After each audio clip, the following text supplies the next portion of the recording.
បាទសម្រាប់នឹងជំរាបសួរប្រិមិត្តពុកម៉ែបងប្អូនទាំងអស់ដែលស្ថិតនៅក្នុងបណ្ដាញសង្គម YouTube បាទសូមស្វាគមន៍មកកាន់ YouTube HD Channel បាទនៅក្នុងថ្ងៃនេះដែរ Channel ខ្ញុំបាទសូមលោកយកអត្ថបទព័ត៌មានមួយទាក់ទងទៅនឹងចំណេះដឹងទូទៅបាទមិនមែនព័ត៌មាននៃសង្គមទេគឺចំណេះដឹងទូទៅគឺការធ្វើនៅត្រសក់ចាវបាទថាការធ្វើត្រសក់ចាវនេះគឺយើងមានគ្រឿងផ្សំអ្វីខ្លះហើយធ្វើដោយរបៀបណាសូមប្រិមិត្តពុកម៉ែបងប្អូនតាមដានទស្សនាជាមួយខ្ញុំបាទទាំងអស់គ្នាក៏ប៉ុន្តែមុនចូលដល់អត្ថបទទាំងមូលសូមប្រិមិត្តបងប្អូនមេត្តាជួយ Subscribe ផងដើម្បីទទួលបានព័ត៌មានថ្មីៗនិងចំណេះដឹងថ្មីៗពី Channel ខ្ញុំបាទគ្រឿងផ្សំគឺត្រសក់10គីឡូអំបិល1គីឡូវិធីធ្វើគឺលាងត្រសក់ហើយ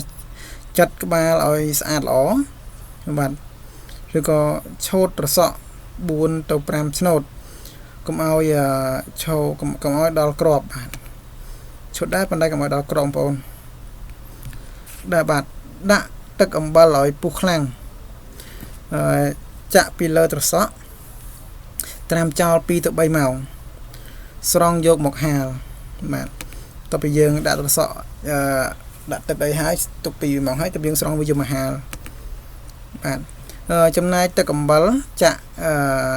ដាំពុះទុកបាទចាក់ដាំឲ្យពុះទុកពេលរយៈពេលអស់ថ្ងៃសាត្រសក់បាទ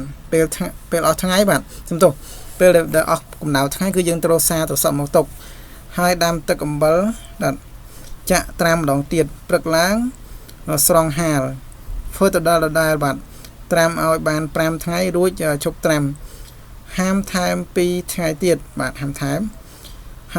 សំទោសហាលថែម2ថ្ងៃទៀតហើយដាំទឹកអំបិលលាយស្ករមួយឆ្នាំងប្រហែល2លីត្រទុកឲ្យត្រជាក់ទិញតាប៉ែ3គីឡូកុំធ្វើឲ្យច្រើនបាទសុំគេឲ្យច្រើននេះទិញ3គីឡូសុំគេឲ្យច្រើនមិនសុំទឹកគេឲ្យច្រើនសុំទឹកតាប៉ែបងប្អូនមានសុំតាប៉ែណាសុំទឹកតាប៉ែឲ្យច្រើនយកមកចាវជាមួយត្រសក់ដាក់ប៊ីចេងថែមក៏បានបាទដាក់ប៊ីចេងថែមក៏បានបាទយកអំបិលដែលដាំហើយបាទដាំហើយដាក់ត្រជាក់ចាក់លាយចូលគ្នាទាំងអស់ហើយដាក់ចូលកែវ2ខែទើបញ៉ាំបានបើវាស្ងួតទឹកអំបិលឬស្ករដល់បាទដាំទឹកអំបិលឬស្ករទុកឲ្យត្រជាក់រួចចាក់ចូលទៀតគ្រប់ឲ្យចិត្តកុំឲ្យមានខ្យល់ចូលប្រយ័ត្នខូចបាទបងប្អូននេះត្រសក់ចាវវិធីសាស្ត្រធ្វើត្រសក់ចាវរបស់លោកមាសធីតាបានចែករំលែកក្នុង Facebook ដោយសម្ដៅដោយលោកសុផាឡែនអត្ថបទបន្ថែមបច្ចេកទេសបណ្ដុះផ្សិតបាទនេះគឺទៅតងបច្ចេកទេសបណ្ដុះផ្សិតវិញម្ដងបាទវិធីធ្វើគឺស្នូលពោតឬដើមពោតដើមពោតចំបើងឬចិញ្ច្រាំងស្រូវអាចរណាដើមកៅស៊ូជាដើមបាទវត្ថុធាតុដើមដែលគេនិយមប្រើប្រាស់ជាងគេគឺចំបើងឬចិញ្ច្រាំងអាចរណាដើមកៅស៊ូនិងអាចរណាដើមឈើទុនបងនេះគេតតងការធ្វើបណ្ដុះផ្សិតបាទរូបមន្តគឺយកដើមពោត100គីឡូធ្វើជីធម្មជាតិ100គីឡូ100ក្រាម1គីឡូក្រាមកំបៅស1គីឡូក្រាមអាហារបំពន់4គីឡូក្រាមកន្ទក់10គីឡូក្រាម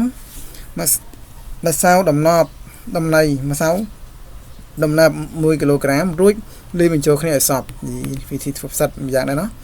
រូបមន្តទី2អាចរណាឈើទុន100គីឡូក្រាមជីធម្មជាតិ1គីឡូក្រាមអាហារបំពន់4គីឡូក្រាមកន្ទក់10គីឡូក្រាមកន្ទក់មាត់ផងបងប្អូនម្សៅដំណើប1គីឡូក្រាមលាយបញ្ចូលគ្នាច្រកចូលក្នុងថង់តូចហើយយកទៅចំហុយពេល6ម៉ោងហើយរុំងាប់មេរោគបាទដើម្បីរងាប់មេរោគផ្អាកវារយៈពេល4យប់រួចហើយចាប់ផ្ដើមអនុវត្តតាមជំហានដោយខាងក្រោមបាទសង់រោងនិងសម្អាតរោងឲ្យស្រឡះដើម្បីឲ្យផ្ទៃស្អាត បាញ់ថ្នាំនៅខាងក្រៅរោងដើម្បីជំវិញផ្អែកនៅខាងក្រៅដោយសារធាតុធម្មជាតិបណ្ដាញសល្អិតនិងការពារកុំឲ្យមានរោគម្យ៉ាងទៀតអាចការពារម្សៅកម្ដៅថ្ងៃស្ទោការពារកម្ដៅថ្ងៃភ្លៀងនិងកុំឲ្យខ្យល់អាកាសធាតុចូលបានល្អនឹងឲ្យខ្យល់អាកាសធាតុចូលបានល្អគួររក្សាទស្សនវិជ្ជាឲ្យនៅក្នុងចន្លោះពី25ទៅ32អង្សាសេដែលជាសីតុណ្ហភាពសមស្របចំពោះការចម្រើនលូតលាស់របស់ផ្សិតអំបោះបងប្អូនបាទយកកញ្ចប់ផ្សិតទៅដាក់ក្នុងរោងដើម្បីបណ្ដុះបន្ទាប់ពីវេចខ្ចប់ក្នុងធាតុដើមទាំងនោះដាក់ក្នុងថង់ទុយល្មមទាំងអស់រយៈពេលជិត1សប្តាហ៍បងប្អូនបាទពេលដែលស្ពរផ្សិតបាទដើរពេញថង់ហើយបាទពេលដែលពណ៌ផ្សិតឲ្យពេញថង់ហើយត្រូវបកក្រដាសដែលបិទកញ្ចប់ផ្សិតអំបោះនោះចេញហើយជ្រើសរើសកញ្ចប់ផ្សិតដែលមានពណ៌ដើរពេញថង់ឬចិត្តពេញនិងមិនមានកញ្ចប់ដែលមានមេរោគលាយឡំមកចាត់ចែងរៀបចំពន្លូនពន្យួរព្យួរបងប្អូន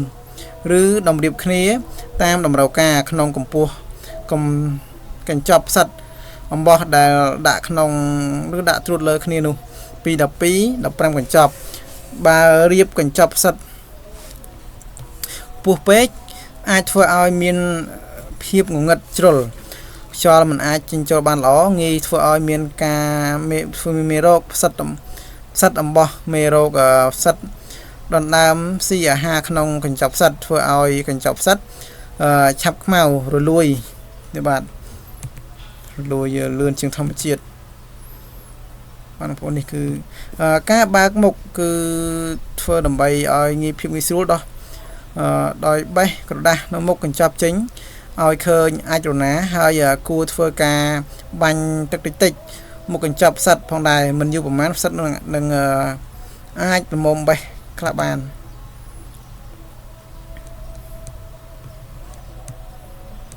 បាទបន្ទាប់ពីបេះលើកទី1រួចពេលប្រហែលជា10ទៅ15ថ្ងៃផ្សិតនឹងចាប់ផ្ដើមចេញមកម្ដងទៀតហើយអាចបេះបានទៀតជាមួយគ្នាយើងត្រូវប្រើវិធីរក្សាដូចគ្នាដូចមុនជួនកាលក្នុងផ្សិតអាចស្ងួតក្រៀមឬគួរបាញ់ទឹកបន្ថែមបង្ហើរជាផ្សែងទឹកនៅមុខដុំផ្សិតតែកុំបាក់សើមជ្រុលពេកបានណាប៉ុន្តែកុំសើមជ្រុលពេកបងប្អូនបាទវិធីផ្ដល់សំណើមក្នុងរោងការស្រោចទឹកផ្ដល់សំណើមក្នុងរោងត្រូវស្រោចក្នុងរោងឲ្យមានសំណើមតលតែមានអារម្មណ៍ថាត្រជាក់ស្រួលមិនស្អុះស្អាប់ប្រយ័ត្នកុំឲ្យទឹកចូលក្នុងកញ្ចប់ផ្សិតថ្នាក់ដល់មានទឹកដក់ក្នុងកញ្ចប់ផ្សិតបាទបើមានគូយកកំបិតវះចេញកុំឲ្យទឹកចេញពីបាត់អវេនផ្នែកខាងក្រោមថង់ដើម្បីឲ្យទឹកហូរចេញនឹងម៉ាស៊ីនជំនាញប្រហោងបងប្អូនមានទឹកពិធីស្រោចទឹកប្រើទុយយ៉ូបាញ់ឡើងទៅលើហើយឲ្យទឹកធ្លាក់ចុះមកក្នុងកញ្ចប់ផ្សិតឬប្រើក្បាលស្រោចដោយដាក់តាំងក្បាលស្រោចនៅលើក៏អាចជួយការពារទឹកមិនឲ្យចូលកញ្ចប់ផ្សិតបានផងដែរ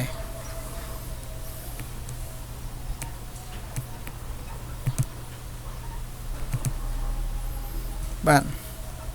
ប្រហែល4ដល់7ថ្ងៃសរសៃស្ពណ៌ផ្សិតរួមគ្នាក៏កើនជាពន្លកផ្សិតចេញមកពេលផ្សិតចាប់ដើមចេញពន្លកត្រូវស្រោចទឹកឲ្យផ្សិតនិងដុំកញ្ចប់ផ្សិតតែគួរប្រយ័ត្នកុំឲ្យទឹកចូលក្នុងកញ្ចប់ផ្សិតព្រោះអាចធ្វើឲ្យកញ្ចប់ផ្សិតរលួយស្រោចទឹករាល់ថ្ងៃនិងល្ងាចអាស្រ័យទៅលើអាកាសធាតុផងដែរ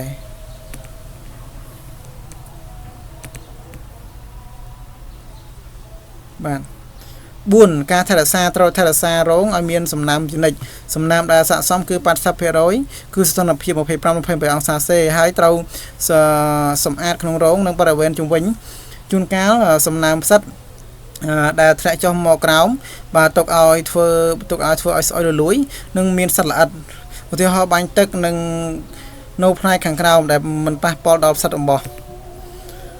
បាទ 5ការបេះផ្សិតពេលដែលផ្សិតចេញហើយរីករាយដល់នឹងរីកដល់កម្រិតដែលយើងអាចធ្វើបានត្រូវបេះផ្កាផ្សិតដែលចាប់ត្រង់គល់ផ្សិតបាទទាំងគុំបាទចង្កោមឆេងឆ្វេងស្ដាំទាំងក្រោមលើក្រោមហើយទាញចេញពីកញ្ចប់ផ្សិតបាទបើគល់ផ្សិតមិនដាច់អស់ទាំងក្នុងឆ្កឹះចេញឲ្យស្អាតបាទបើសិនគល់ផ្សិតអត់ដាច់ទេឆ្កឹះចេញឲ្យស្អាតដើម្បីការពារកុំឲ្យស្អុយរលួយជាមួយនឹងហេតុផលធ្វើឲ្យកើតមានដង្កូវ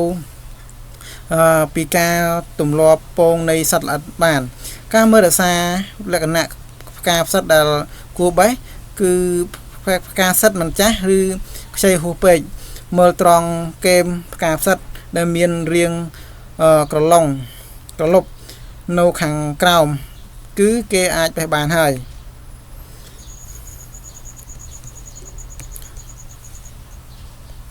បាទប្រិតែបើសន្លឹកផ្សិតឡើងបាទឡើងលើបានន័យថាវាចាស់ជ្រុលផ្កាផ្សិតចាស់ខ្លាំងនឹងបញ្ចេញស្ពនដូចជាម្សៅពណ៌ខាងក្រោមផ្កាផ្សិតត្រូវឆាប់បេះចេញព្រោះស្ពណ៌ចាស់តាក់ទាញឲ្យសត្វល្អិតមកក្នុងរោងបាទប្រិមិត្តបងប្អូននេះគឺតកតងទាំងការឲ្យបណ្ដោះផ្សិតបាទសូមបងប្អូនអាចតាមដានទស្សនាតាមនឹងម្ដងទៀតពេលខ្លះខ្ញុំអានវាមានការរដប់ខ្លះដោយសារតែកាលហ្នឹងអត់បានពិនិត្យមើលវាមុនអញ្ចឹងណាគឺអាចចាប់ខ្ញុំអានយកតែម្ដងបើសិនមានកំហុសខុសឆ្គងសូមប្រិមិត្តបងប្អូនមេត្តាកុំខមមិនជេរអីបងប្អូនបាទសូមប៉ុណ្ណឹងចុះជួបគ្នាក្នុងអត្ថបទក្រោយទៀតសូមអរគុណសូមជម្រាបលាអរគុណរាល់ការតាមដានទស្សនាពី Channel ខ្ញុំបាទ